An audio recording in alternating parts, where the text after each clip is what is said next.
আঙ্গুলগুলো কেটে নিতে হবে, যাতে দ্বিতীয় দিন আর কারো এরকম ক্ষতি না করতে পারে, আর কোনো ভাইয়ের মুখ না খালি করতে পারে। ওদেরকে কেন এইভাবে মোটা টাকা নিয়ে ওদেরকে 2 দিন 4 দিন 6 দিন জেলখানায় রেখে ভালো মন্দ খাইয়ে তারপরে কি করবে? মোটা টাকা নিয়ে ছেড়ে দেবে।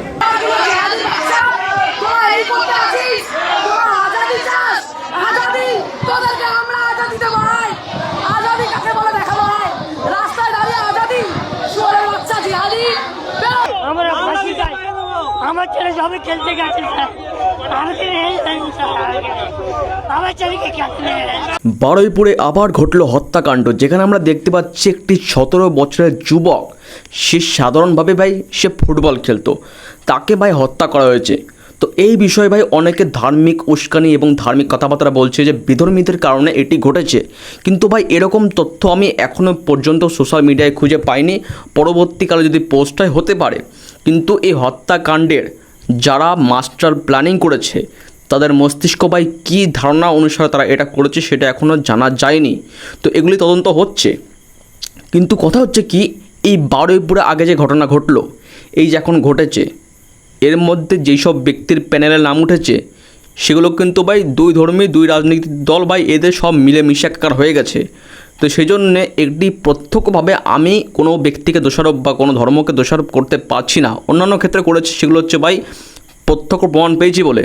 যেরকম ভাই উত্তরপ্রদেশে সূর্যকে যখন হত্যা করেছিল একটি ব্যক্তি, নাম বললাম না, সেটি ছিল ধার্মিক কারণে। তো সেখানে আমরা বলতে পারছি যে এটি ধার্মিক কারণে হয়েছে, কিন্তু বর্তমানে যেই ঘটনা বারুইপুরে ঘটেছে সেই বিষয়ে আমি কোনো কিছু বলতে পারছি না।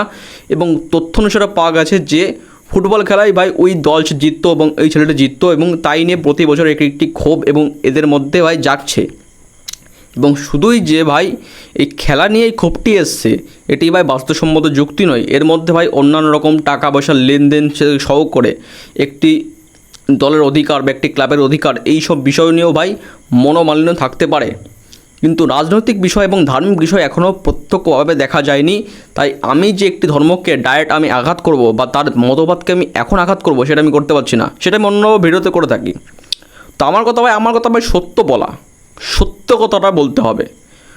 তো আমরা এখানে দেখছি যে কিছু লোক আছে যারা এটিকে ভাই ধার্মিক বিষয় টানতে যাচ্ছে। ভাই তুমি এই বিষয়টাকে টেনো না কেন, এই বিষয়ের মধ্যে সব জগাখিচুড়ি হয়ে গেছে। হতে পারে এইসব ব্যক্তি সামনে যে মিছিলটি ছিল বেরিয়েছিল আজাদির মিছিলে, যেটা আমরা দেখতে পাচ্ছি যে তেলাপোকা দল বের করেছিল, হতে পারে বেরিয়েছিল, কেন আছে ভাই অনেক রকম ভাই মস্তিষ্ক বিকৃতিকারী লোক।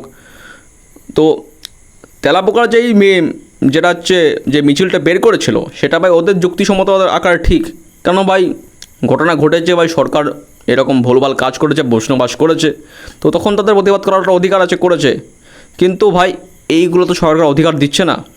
একজনকে একদম হত্যা করে দাও, সে কোনো রাজনৈতিক দলের সাপোর্টার হতেই পারে, মনে করো সেই ব্যক্তি একটি রাজনৈতিক দলের সাপোর্টার হতেই পারে, এবং বিরোধীরা তাকে হত্যা করে দেবে, এর কোনো মানে আছে? তো এইটি ভাই কোনো রাজনৈতিক দলের মতবাদ হতে পারে না। আপাতত ভাই কোনো খবর আমি এক্সট্রা পাচ্ছি না, তাই আমি বলতে পারছি না। তো এই অবধি থাক, ভিডিও কী করা যাক। তো তোমরা যদি এই সব বিষয়ে কোনো যুক্তি তথ্য পাও তাহলে আমার কমেন্টে লিখতে পারো, তাহলে আমি সেই তথ্য অনুসারে পরবর্তীকালে ভিডিও আমি আপলোড করব। তো এই যে দেখা গেছে, কিন্তু আমি বলতে চাচ্ছি যে কথা সেটা নয়, কথা এই দিন এই আসামিগুলো, এই যেসব আসামি আছে, এইসব আসামি মালগুলো 2 দিন জেলে থাকবে, 2 মাস জেলে থাকবে, তারপর তার বেল হয়ে যাবে, পরবর্তীকালে তাকে ছেড়ে দেওয়া হবে, সে এসব রাস্তাতে ঘুরে বেড়াবে। এগুলো কি হচ্ছে? সোজা এনকাউন্টার করে দিতে হবে। অন্যায়কে প্রশ্রয় দেওয়া যাবে না, অন্যায়কে কোনো মতে প্রশ্রয় দেওয়া যাবে না, সে যেই ব্যক্তি করুক না কেন। আমি সেই পক্ষপাতী লোক ভাই, আমি কোনো ধর্মনিরপেক্ষ লোক না, আমি কোনো সেকুলার লোক না, আমি কোনো ভাই মৌলবাদী সাপোর্টার লোক না, আমি কোনো হিন্দুবাদী সাপোর্টার লোক না, আমি হচ্ছে ভাই মনুষ্যবাদী সাপোর্টার লোক।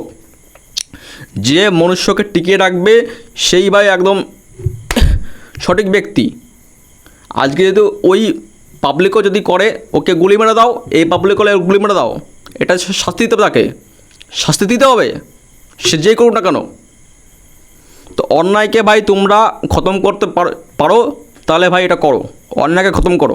অন্যায় খতম করলে ভাই এরকম ঝামেলা এমনি বন্ধ হয়ে যাবে। ইয়ার কি আমরা রাজনৈতিক নামে